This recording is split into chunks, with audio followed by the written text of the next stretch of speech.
Hi, everyone. Thank you so much for tuning in today to Wild Tomorrow Fun's special live stream event for World Ranger Day. We're really excited to welcome you, our live viewers, and everyone who's going to watch the recording later for World Ranger Day. My name's Wendy Hapgood. I'm one of the co-founders of Wild Tomorrow Fund based in New York. Our mission is saving wildlife and wild places in Southern Africa, which includes our very own reserve called Ukuwela, which is proudly protected by our very own ranger team, who you'll get to hear about and meet today.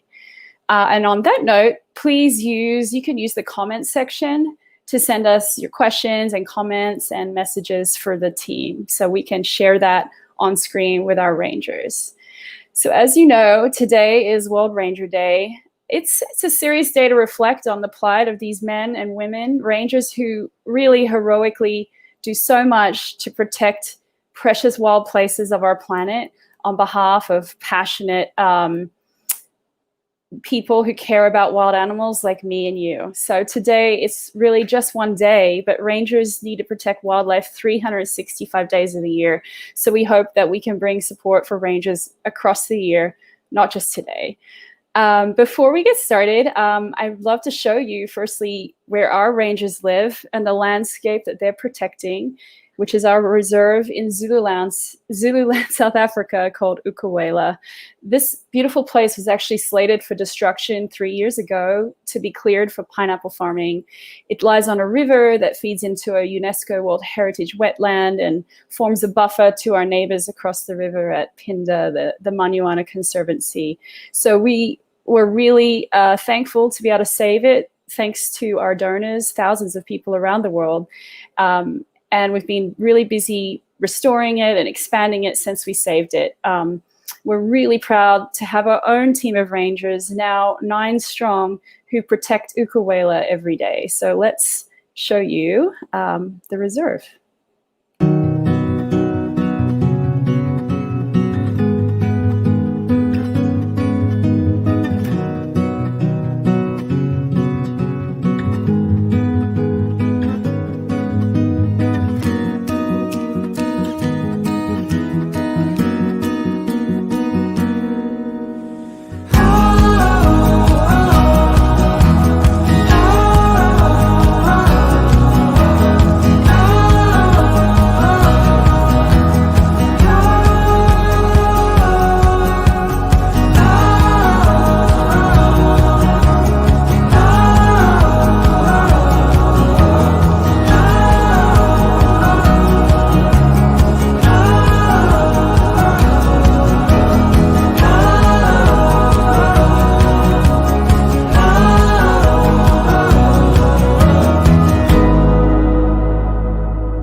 All right.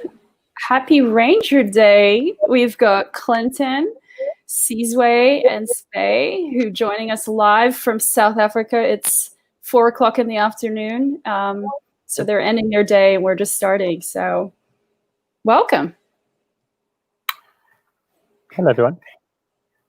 Hello, guys. Maybe we can start with Sizwe and Sve. Can you introduce yourselves and tell us, what you do at Wild Tomorrow Fund?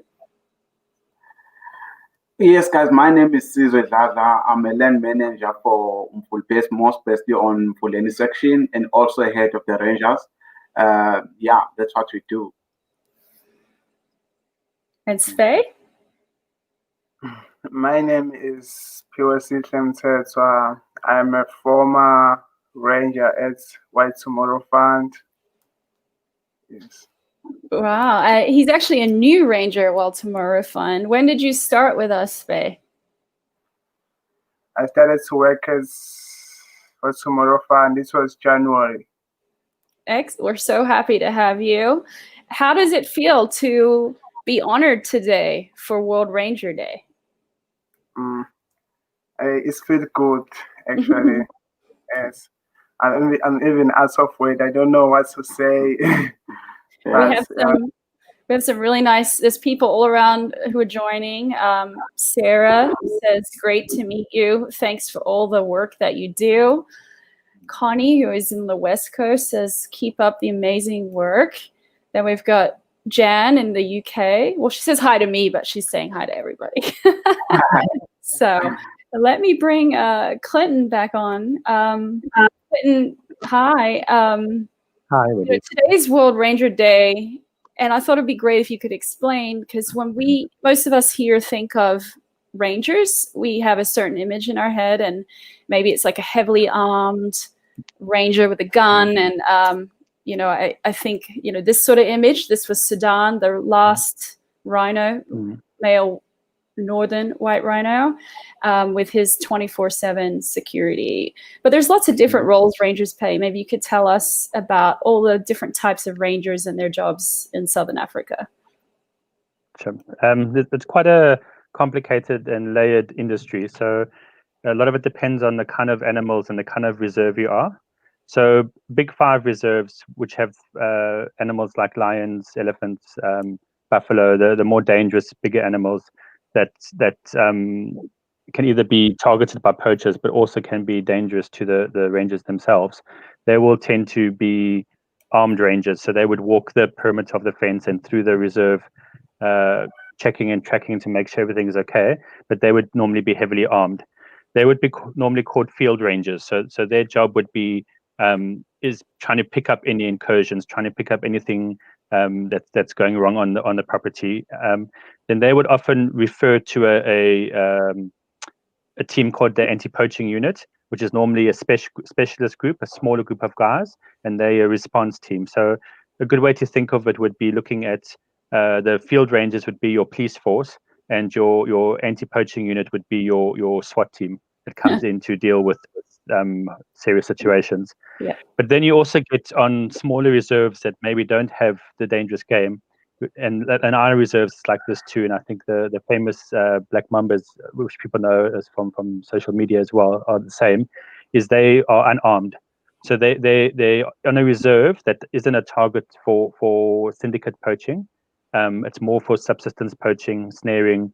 So the people that I come in contact with would be unarmed, and then they are unarmed too. And it's also no dangerous game that could really impact them so much.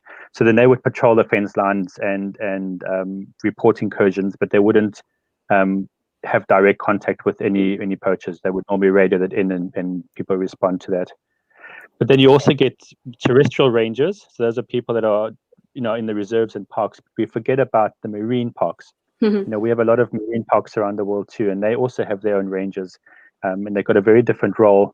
And even in between the terrestrial and marine reserves, they're looking for gill netting and illegal fishing. While on the other reserves, in the inland, they'll be looking for snaring and that kind of incursion, bushmeat hunting, and that kind of thing. Great. So there's a lot of really hardworking rangers. I mean, in South Africa, in Southeast Asia, all around the world. We're getting actually. This is thanks from someone who is a wildlife conservationist himself in Tanzania. Schubert says thanks to everybody for your great work. Sending you love from Tanzania, which is really sweet. So for World Ranger Day this year, we have a really special video that was created just for today by our amazing colleague Martin and his wife Bernadette, that really pays tribute to our ranger and helps us to understand what one morning is like in the life of a ranger. So let me show you that, and then we can ask questions for the rangers after the video. So let me just find that. Here it is.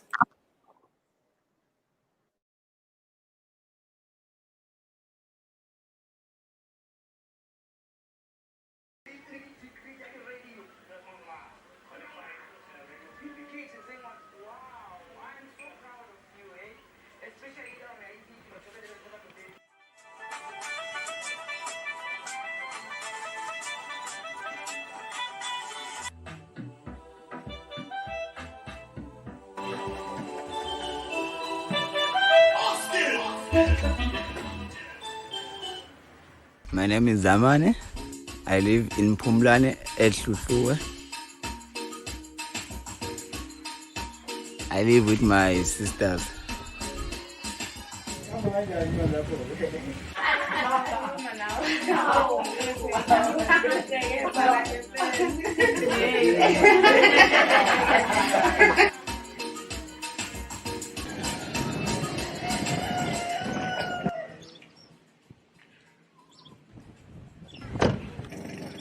was nice to be off.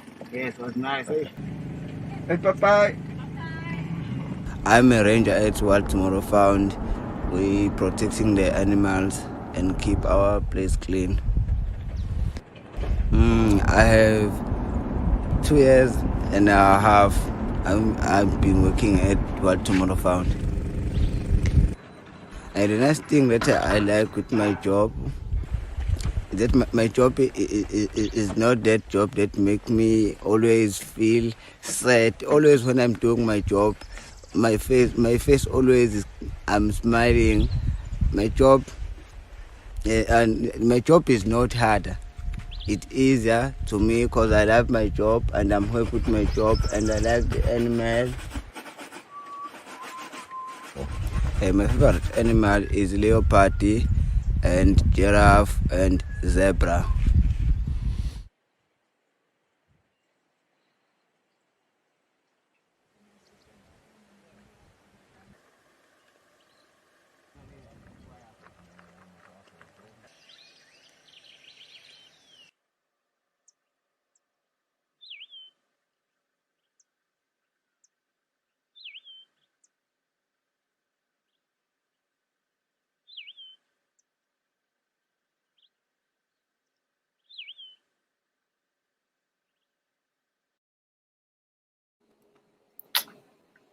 Well, I want to be like, yay. Yeah. It was really special for us to be able to go to Zamani's home and kind of see his family and what his life is like outside of our reserve. And coming back to his second home on the reserve. Sizwe and Sve, I mean, we saw Zamani's actually on leave, so he's back at home right now. Otherwise, he would be here with us too. But I'm sure people have questions after seeing the video, and we have Sizwe and Sve and Clinton here to talk about life as a ranger.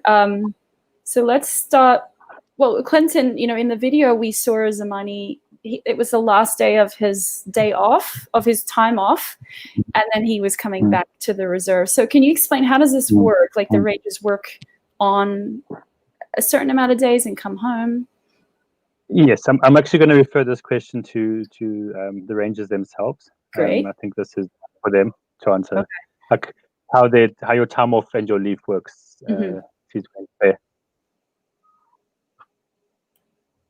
Okay, guys. So actually, we normally, depending on the schedule, and what's happening is we getting off six days a month.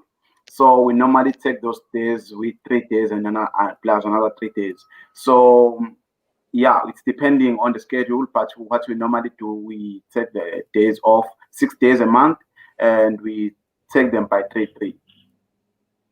Right. And how far away is your home? Where do you both live in the same kind of community?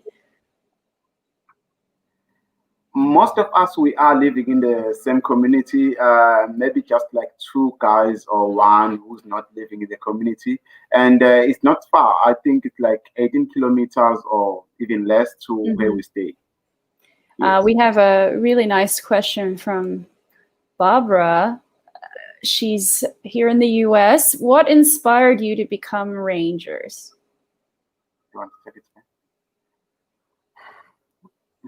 What inspired us to become rangers? I mean, it's very nice to protect. I mean, whenever we do, I mean, being a ranger for us is no longer about the job, but it's about doing what we like, about doing what it's good for the nature, and also so that the generation tomorrow would be able to have a world because of us. So we are very fortunate to do what we do, and I think it's no longer about a job, but it's about doing what we like. It's amazing. And what about you, Spey? I mean, how did you find us and then become a ranger with Wild Tomorrow Fun? Yes, I can say that for me, a lot of things inspire me into be a ranger. It's like before I was wanting to be something else, but now like working in the game reserve is like my hobby. Being around with animals, wild animals, that's it. I was not used to see before I was working in Wild Tomorrow Farm. Mm-hmm. There's a lot of things. There's a lot of things that inspire me in tourism industry because it's all about keeping things that so that future generation will see it and they will be able to know that there's some of the things That's like all. this. What's an animal? Well, what's your favorite animal to see on the reserve? My favorite animal to see on the reserve is hippo, and I'm also scared of it too. Yeah. Have you run into them at nighttime? Yeah. Yeah. What about you, Sizwe? Have you been chased by a hippo or? I've seen a hippo quite a lot, and but my favorite animal actually is impala. I love impala. I know most of people love the big five, but I really love impala. I love the skin and everything. So yeah, I love it, impala. We have a great question from Sarah asking Sizwe and Sve, what do you like most about being a ranger? What's your favorite jobs? So, I mean, it's hard work, so there's a lot of tough work, but what's your favorite kind of thing about being a ranger? As for me, as I can say that my favorite thing as being ranger is to protect something. I do like to protect of that. That's why I like to be a ranger. Mm-hmm. And yes, and for me, actually, as Peter said, the most important thing for us is to protect. But again, is to be one of those people who tomorrow they will say, these guys we're having this because of Sizwe and Spey and other rangers who doing the same thing as what Spey and Sizwe is doing. So I think what makes us more happy is to make sure that we're protecting and also for tomorrow to be able to have wild. Yes, and thank you. I think today is a day where people around the world can say thank you to you for your jobs that you do and all rangers. We have a question that's a good one from Martin Randall. He asked, how has COVID-19, the coronavirus, impacted your lives? Actually, as everyone knows, coronavirus pandemic have been affected lots of people, and most of people like us, we're still young, but going back home, we had to support our families. The reason why most of our brothers or sisters, mothers, any relatives, they have lost their jobs. So we had to take over from them, supporting the families, making sure that we've got food, putting food in the table, something that before it was something like optional, but now as the coronavirus pandemic, we have to do it. So I would say that was one of the things that affected our life. Yeah. I'm going to come back in because I think this is a really important point, that your job as a ranger is, of course, protecting wildlife, but then your job as a ranger also means you support many people in your family and community. Sve, like you're pretty young. How do you support people in your community and your family? Yes, I do support people in my community, and I also do support people in my family because now I'm the only one that I can say who's aiming something at the end of the month. Everybody lose their job. Yeah, I have to be the man of the home. I have to be the breadwinner, and I have to provide for my friends who, because they also need something. Like I'm working at White Tomorrow Fund is funding, and if they have some talents, maybe White Tomorrow Fund, I can talk to my bosses maybe so that they can get some help. Yes. I mean, thank you. It's a big responsibility and such a great job that you do. What about you, Sizwe? I know you have a really beautiful son and daughter. How many people are you supporting in your family? Yes, obviously I got like a beautiful son, as you say, Wendy, and my wife. So I always support them. And another thing that I do is supporting my mom, of which I grew up without dad. My dad passed away in like 2001, so I had to take over from him, support my family. It's a very challenging thing, where as everyone can see us, we're still very young, but so we end up doing lots of things, even our back home, even not just our families, but also our neighbors back to the community, because sometimes you can see that, I mean, there are people who really need help, and sometimes it's we appreciate, because sometimes we bring that to the organization, and then our directors and everyone on the top management, they always accept that and go and see if they can be able to help. So I think that is also helping, because it's not only our families that have been suffering, but everyone. So you end up even looking at the neighbor, looking at the people who've been affected because of this coronavirus. Yeah.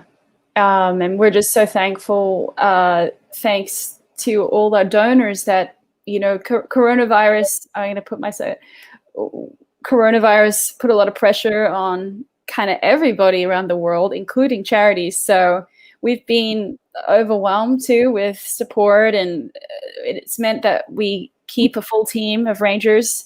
Everybody's working full time. There's been no reduction, which we're just so proud of, because it's so important. And actually, we're hoping to hire one more ranger, which we plan to from before coronavirus, so that Sizwe's team can have another ranger. And for those who've seen our World Ranger Day campaign, one of the first items on the list was to help buy uniforms and, you know, equipment for that new ranger, because we have a 10. He has a roommate, but you need a new bed, and you know, there's a lot of little things that come with hiring a new ranger. So we're really proud that everybody's kind of on the team and working. Here's a question for you both. Like, what is your typical day? You have different shifts. Like, what time do you start work usually? We can't be specific because it depends on the schedule. So sometimes we have to go to work maybe around 10 o'clock a.m., 10 a.m., or sometimes we have to go out at night around 12 p.m. It depends on the schedule. And is that so? Yeah, why is that, Sizwe? Why is the schedule different?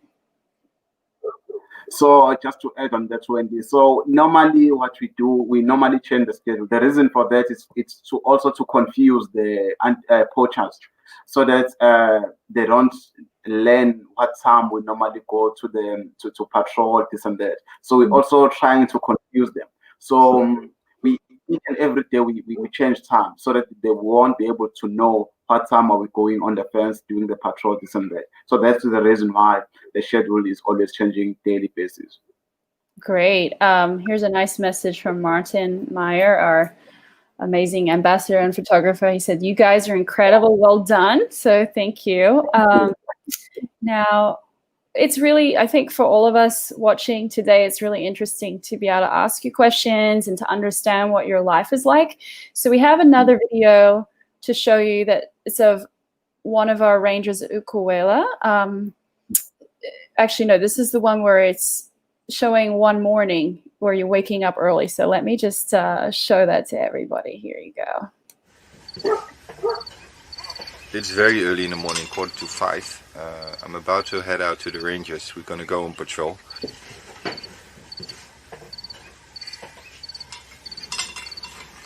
The ranger teams are active on the reserve every day. They patrol and they do field work, observe and report on anti-poaching and conservation-related issues. And they also report on suspicious activity in the reserve, but also around the reserve in the buffer zone. My job is doing the fence patrol to find the snail. At field work, sometimes we are going to fix some fence if some animals are breaking the fence line. Here we found there's a damage here on the fence. I think it looks like the wildlife is that are fighting here, so that the fence is damaged here, so that we must fix it. The rangers also provide us with valuable conservation-related information. They report on sightings of key species, birth, but also report on animals in distress.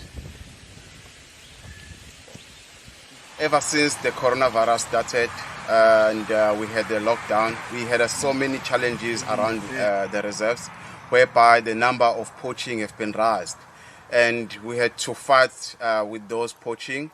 And some of it was not easy.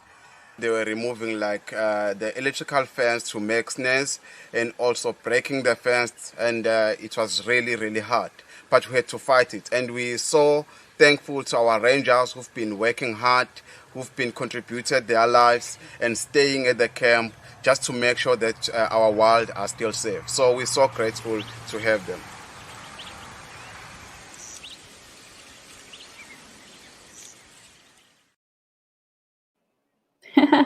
That was awesome. And so good to see you kind of at work and doing your jobs and on the reserve. We have more messages coming in. Connie says, thank you for all the great work you're doing. It's wonderful that you're supporting your families, friends, and communities. And Teeny, who is in Australia, said thank you for all the wonderful work you do. She can't wait to go back once they can. Everybody's waiting to come visit once we can. Ciswe, I have a question for you and Sve. At the end of that video, there was a scene. We saw some people and dogs. Can you tell us what that was about?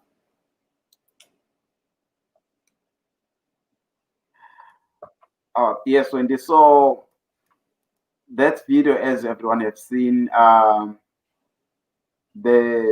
they normally use dogs to poach, and that's also Mfuleni is just next to the community, and the community mostly graze their cows next to our reserve. So what's happening is most of them they poach, and when they poached the meat, the reason is like different, because some of them they're poaching for selling the meat, some of them they're poaching to support their families, especially as we had a corona. Lots of people, they didn't have food.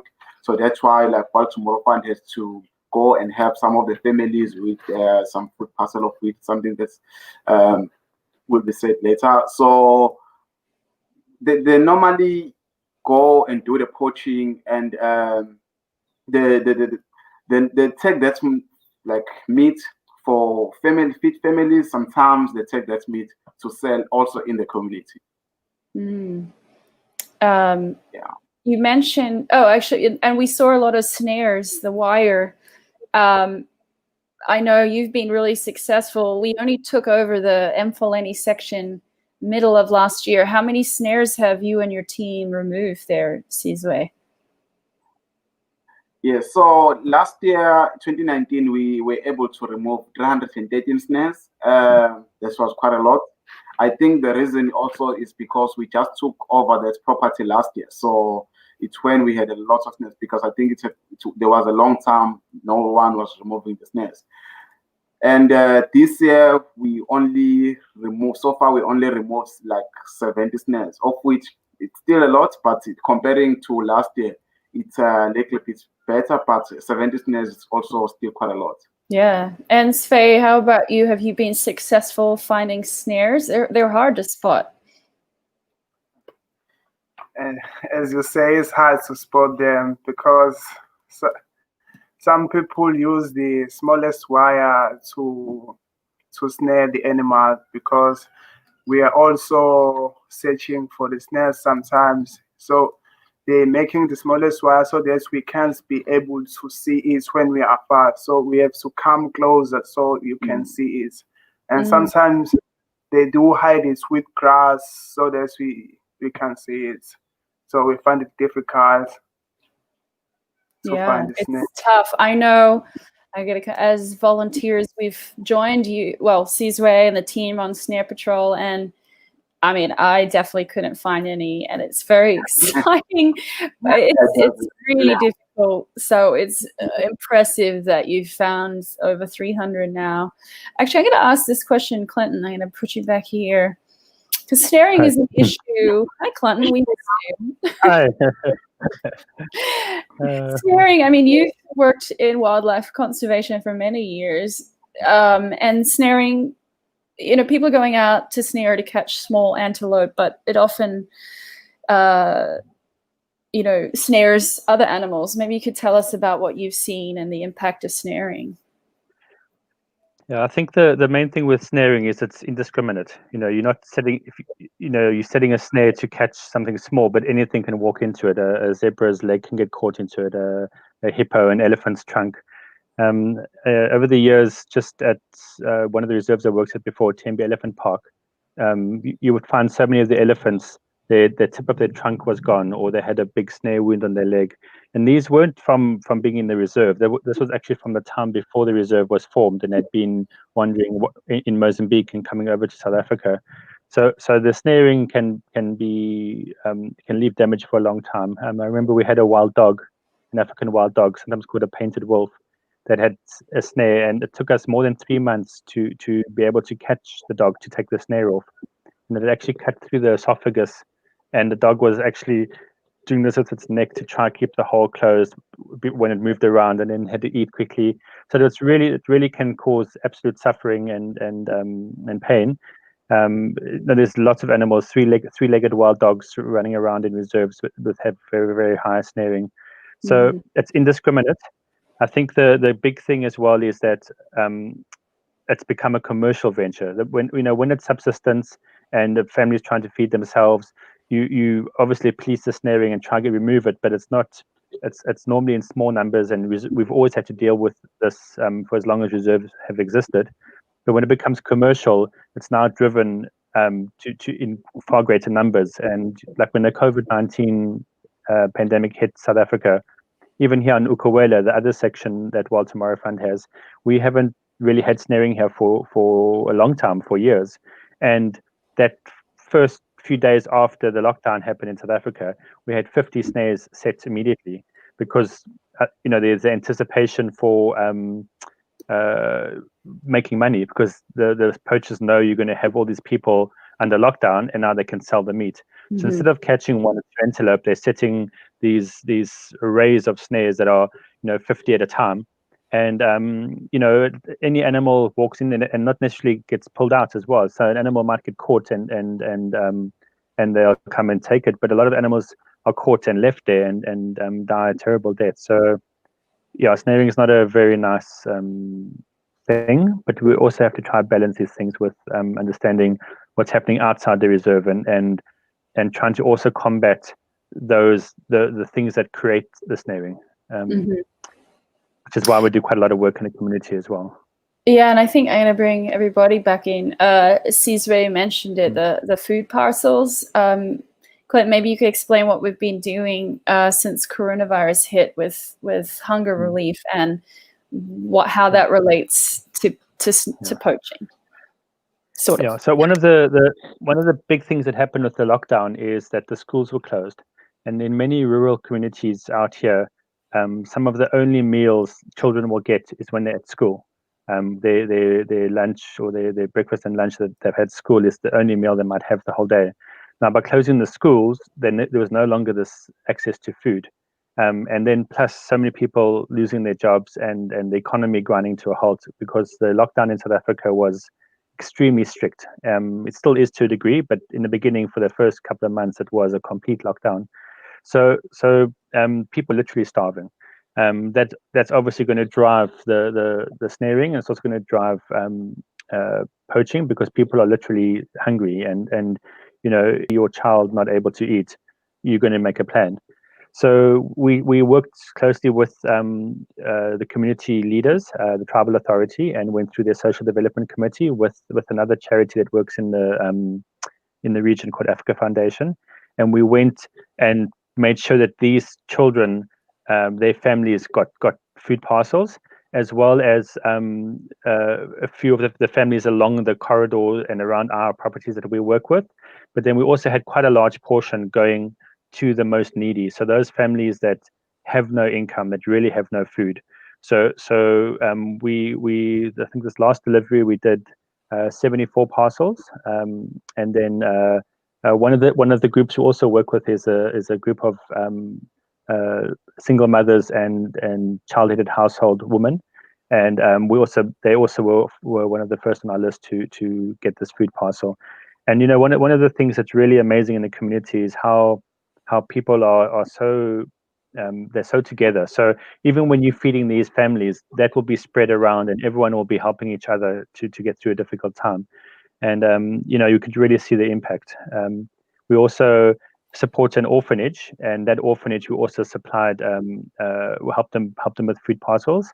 And then we had a few other donations coming in, which were also to families that were in desperate need. So we spoke to the indunas, which are the leaders, and also to the health workers and social workers that are in the community that can give us advice on who are the families that really need help, and getting that information allows us to make sure it goes to the right people. That's great. And let me bring everybody back here. We we got some more messages of thanks coming in. We have Julia, who appreciates all the work you're doing. Your time and dedication is so important for wildlife protection, and she sends you her message from Brazil. So you have to tell the team, Sizwe, where all these messages are coming from. All around the world, people are very thankful for the job that you do. And then we have our good friend Jan in the UK, says to Clinton, she's can't wait to come see you next year, hopefully. Jan. So before we get to more questions, everyone write your we do have more questions I haven't gotten to, but I want to show you one of our rangers at the Ukuwela section who wasn't here today, and we recorded a little message from him earlier this year. So just another glimpse into the life of another one of our rangers. Here he is. This is MZ. Me and my teams were very strong. We are dedicated ourselves to protect these animals here in this land. Then we will work as much as we can to keep these animals still alive, so that even maybe 10 years, 20 years to come, even somebody who wants to see these animals, he's gonna get them because we are protecting them. My hope for the future is to work here. Even my children will come and work here, because here is like home. Feel home when you are under Wild Tomorrow Fund. I love that message. Does it feel like home to you, Sizwe and Sve? Yes. Yeah, exactly. Yes. Yeah. Yes. As we've been mentioned before, that it's no longer about like doing a job, but it's about doing what we love, and also being with Wild Tomorrow Fund. It's such an amazing dream we've reached. Yeah. What's some of your favorite moments as a ranger so far? One of my favorite moments is when we have donors coming with the volunteers, doing the camera traps, looking for the snares with them. I mean, showing them what we're doing, whatever they're supporting well. So showing them what are we doing when they're supporting Wild Tomorrow Fund. That is one of my lovely moments, and I wish it will come back soon. Oh. I don't think, we haven't had volunteers visit because it was early this year, but have you had other other than being chased by hippo, what's your favorite favorite moment? I can say that it's a animal release. Like ever since I came here, I only enjoy to see a bush back release. Oh, the release. Hopefully, there's more animals to come to release. Definitely. So, as I think people have seen, we have been actively rewilding the Ukuwela section. We have amazing giraffe and zebra and waterbuck. But Mfuleni, firstly, we need to put in more fencing. But we've started releasing wildlife there, including a rescued, rehabilitated bushbuck. So, it's something fun the rangers get to be a part of. Let me show you this cute little video. This happened right before lockdown. So here's this lucky bushbuck.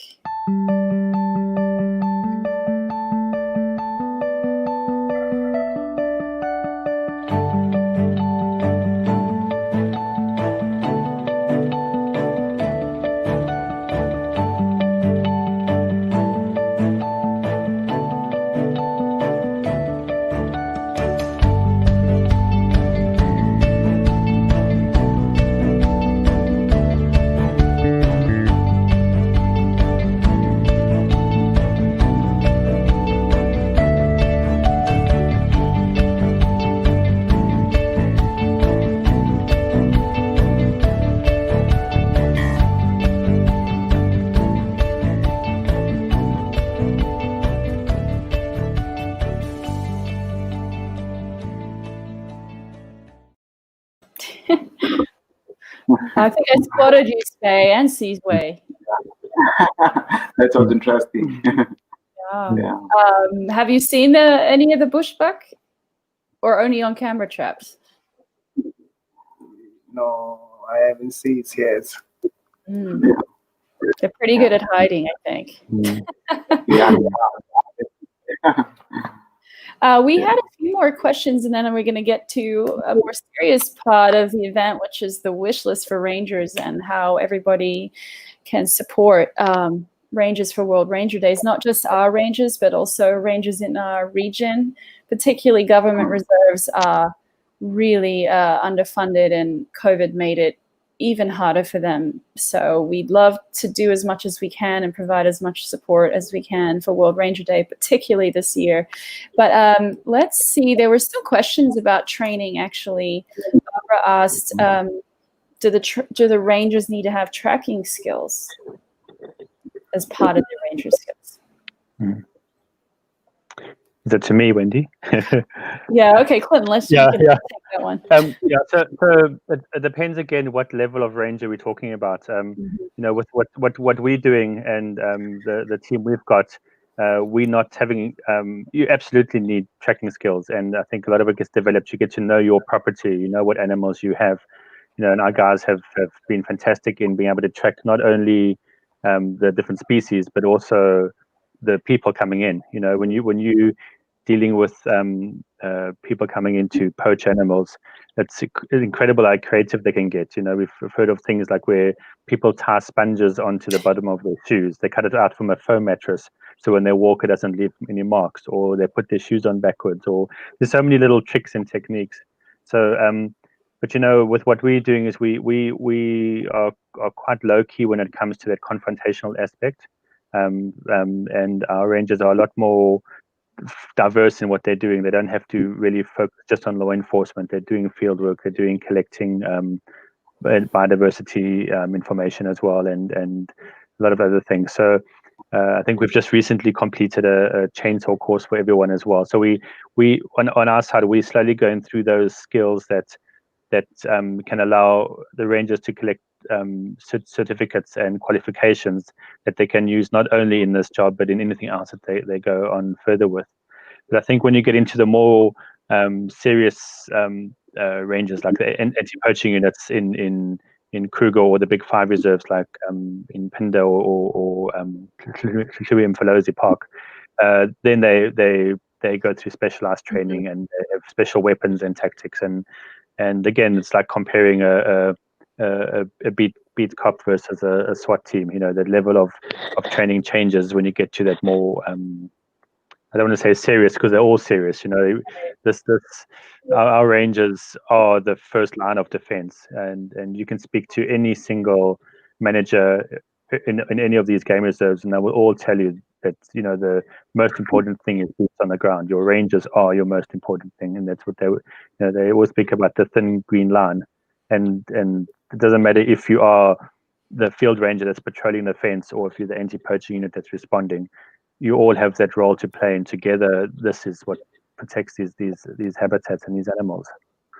And actually, that's a great kind of segue into our wish list, because a lot of the things you just spoke about relate to items that were on our wish list. So every year we do a campaign for World Ranger Day, and in general we ask, and Clinton has great relationships with reserves in our region, government and private reserves, and ask them what they really need, from small to big, and we hope we can help where we can.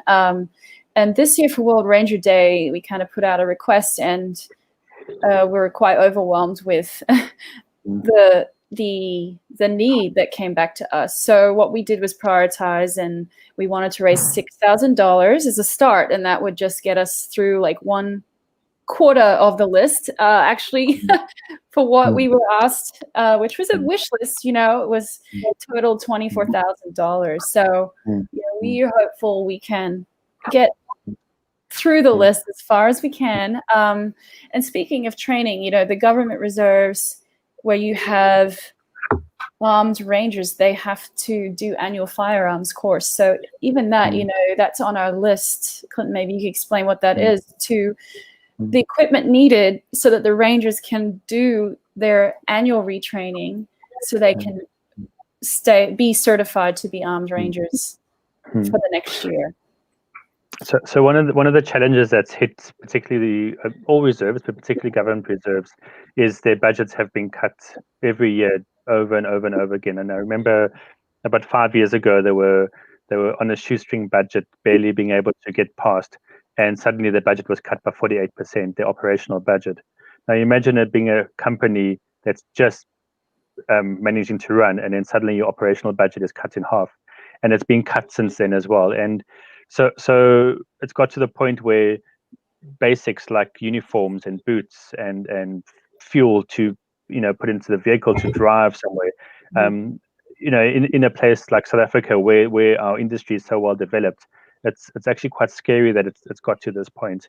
COVID-19 has made it much worse now, because you know, all that money has been, you know, directed to fighting the epidemic and just trying to feed people.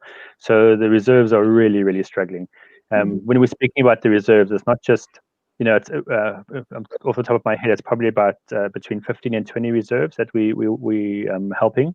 So they've all come to us with like the things that they can't find a solution for. And we kind of the emergency stop. It's like, okay, we really need these. We can't get it through our normal channels. We need these things to do our job properly. Please, can you help us? And that's when we try to step in, and we always help where we can. You know, something like the firearm training is you know, it's a basic need for a ranger. They have to be certified. They have to be trained, and they have to be tested all the time to make sure that they're up to standard. You know, we have very strict legislation governing those kind of things. You know, people always think, oh, there's a ranger and a poacher, now they get into a shootout, and it doesn't really work that way. We have very, very strict laws and controls. Like if your force is not equal to the force you're facing, you know, you can be investigated for murder as well. So it's quite a tricky thing, and these guys need to be trained and assessed, and those things have to be reinforced, so that when they're in a difficult situation, that their decisions are sound and their actions are legal, and also that they are responding in equal fashion to be able to protect their own lives. Yeah, and just bringing everybody back here.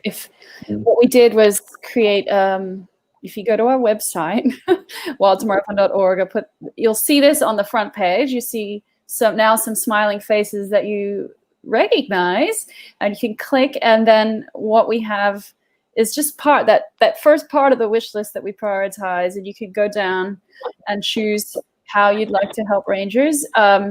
So I'm trying to see this was just added flashlights, because last I checked, we were, let me see, my scorekeeper, we were very close to $6,000. I think we were at just under $5,000 or just over $5,000, which is amazing. So thank you so much to everyone who donated. One of the items you'll see on the website is uniforms. And I think it's a shock for us, for people outside of South Africa, to hear that even uniforms is such a basic thing that a ranger needs, that even that is something that reserves don't have the funds for. So I don't know, maybe Sizwe, do you want to talk about what a uniform means and why it's important for rangers? You look great in your uniforms, by the way. So actually, for us to be able to do our job, we need to be looks good. You need to be look good, and uniform is one of the first thing that makes you proud. I mean, each and every day you need to be comfortable. You need to be able to have uniform, like numbers of uniform. But I mean, as you guys said, there are people who are on the reserve who does not have the uniform, of which it makes it harder for them to be able to do their job with joy. And I mean, as we're talking about the uniform, also we need the equipment. I mean, I cannot just go and fix the fence without an equipment. So we need the equipment, we need everything, we need things to be able to fix the fence. And yeah, I mean, for us to be able to do our job, we need to be given a good things. And we're so grateful to the people who are supporting, who are sponsoring, and the donors who are putting money so that we can be able to look good as we are today. And one on something on the wish list in terms of uniforms is winter uniforms for your team and Ukuwela Rangers. It's surprisingly cold, right? It gets cold over there. Everybody's being cold. So, yes. On that list we have for our Rangers, not much warmer jackets and beanies, I think. And actually, if you go on our website, you could see a list. And also uniforms for the neighbor Rangers, right? The False Bay. And I don't know if you've met them personally, but they're basically kind of next door to Mfuleni. Yeah. Is that right? Oh, yes. Yeah. That is Mangaliso Park. Which is a UNESCO World Heritage wetland. So, I mean, we're really proud to be able to help rangers at a UNESCO World Heritage site. They had a team of monitors who did not have uniforms. So that's one of the teams we'll be funding this year. We have a nice message from our friends at Zoo Miami. Josh says, "Love you all from Zoo Miami. Keep up the great work, Rangers." So I think we would love more help to really smash through our goals for Rangers this year. So for everybody watching, I hope that you go to our website and check it out. And I want to bring on our dear friend and ambassador, Charles Chesler. Let me put him here because he's such an amazing advocate for us. Hey, Charles. Hey, Clinton. I miss you.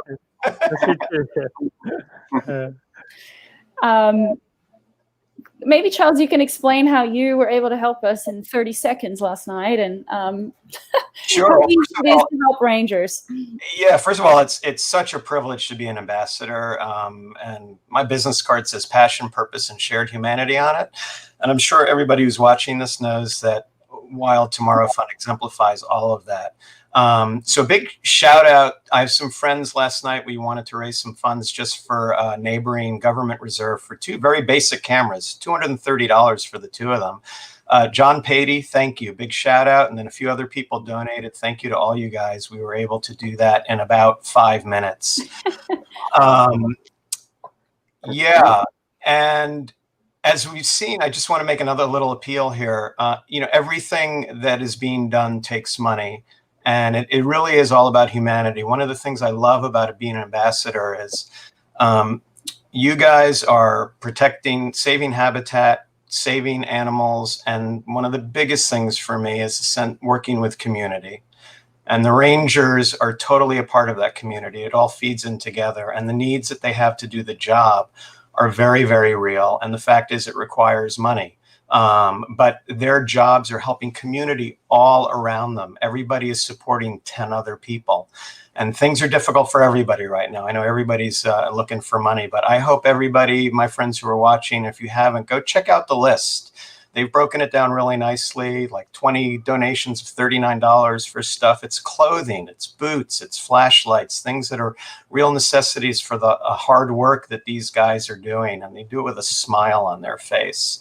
I'm going to make one big appeal. I guess you said you got close to your $6,000, which is 1/4 of the $24,000 list. Most of you know me. I'm a local New York City photographer.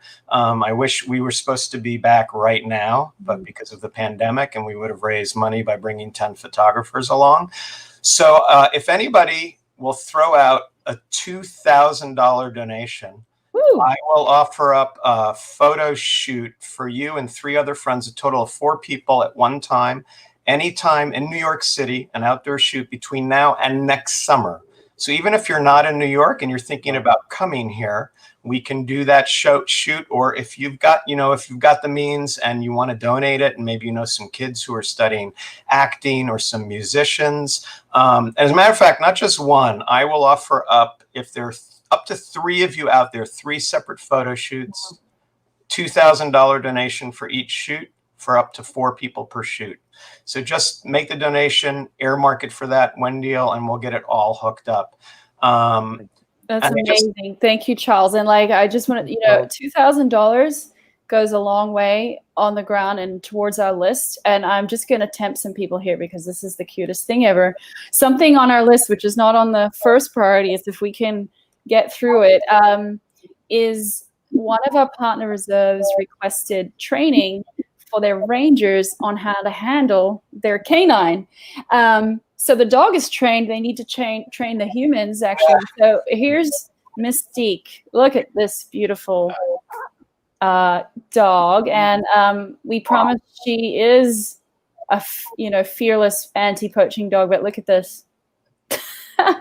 She got a soft spot too. So for 3 rangers to be trained on how to handle canines, anti-poaching canine, costs just around $2,500. So for one of Charles's amazing photo shoots, we can send 3 rangers to training to work with Mystique and other dogs at that reserve. And that's a rhino reserve. Really important. The dogs are having a huge impact. They're got amazing noses. They can sniff out poachers. So it's just a really beautiful thing to do. And so thank you, Charles. If someone would like to donate, talk to us through Charles and me at Wild Tomorrow Fund. Yeah. Just want to up one more thing in there. And also, I think it's still up on the website, but the photo trip that it was great last October. We did our first one, and I think it's still up, the one that's supposed to be now. Mm-hmm. Keep an eye on that because we're going to be going as soon as we can. And it's a great way. You get a great experience for 2 weeks, and we help them raise a real amount of money that goes to all of this stuff. And I'll teach you everything I know about photography. It'll take 30 seconds, but it'll be worth it. So there you go. You'll make lots of bad jokes too. But it's for us as a charity, that's one of the impacts of COVID-19 is a lot of our fundraising events were canceled, including volunteer trips, which were such a huge part of our annual events, and bringing people to the field is what inspired us to start Wild Tomorrow Fund. There's nothing like being able to come to see the wildlife, meet the rangers, meet the people who are protecting wildlife every day. It changes your life, and our volunteers, donate to support the work that they get to be a part of while they're out in the field, but also I would say everyone returns changed and continues to want to do even more for wildlife conservation. So we're really missing our volunteers. I know Sve are waiting for them to come back. So yes, and we're going to plan for next year as soon as we can. Hopefully the photography trip will be April or May, and then we'll definitely do a trip in summer as well, which is August for us. So we can't wait. Yeah. Wendy, can I quickly say something as well? Please. That's one of one of the things that we should highlight as well is that this area and these reserves that we're working with, that some of the most important rhino, elephant, lion, cheetah populations in the world. It's the home of the white rhinos, where all white rhinos originally came from. It's wild cheetah populations that are contributing all over Southern Africa. So these areas, not only are they just so important to protect because of their genetic diversity and those special animals, it's also a center of plant endemism. There's a World Heritage Site. So these ranges that we are supporting are protecting this area that is so unique and so important to conservation in Africa. Yep. And I'm just going to reiterate that a ranger's job is protecting wildlife. And I want to say on behalf of all of us, on behalf of South Africans, on behalf of New Yorkers, you're doing this job so that there is a future for wildlife, for your children, for our children, for everyone around the world. And we are so very thankful. So happy World Ranger Day, Sizwe, Spey. Thank you. Please tell them we had messages from all around the world, Brazil, America, UK, and people will keep watching this video because it's recorded. So more and more people will watch it as the day progresses. So I just want to say thank you again to everybody. And I put the little banner up here. If you go on our website, oh, it's there. World Ranger Day 2020. You'll see the list, and we hope we can make as much of a dent in that wish list as we can. Thank you to everybody. I know a lot of people watching today have already donated, so thank you so much. And yeah, thank you for joining us. We're going to say goodbye, and I'll play some nice giraffe from Ukuwela for you while we say goodbye. Happy World Ranger Day. Happy World Ranger Day. Thank you. Thank you, Sizwe. Thank you, Spey. Bye. Bye. Bye.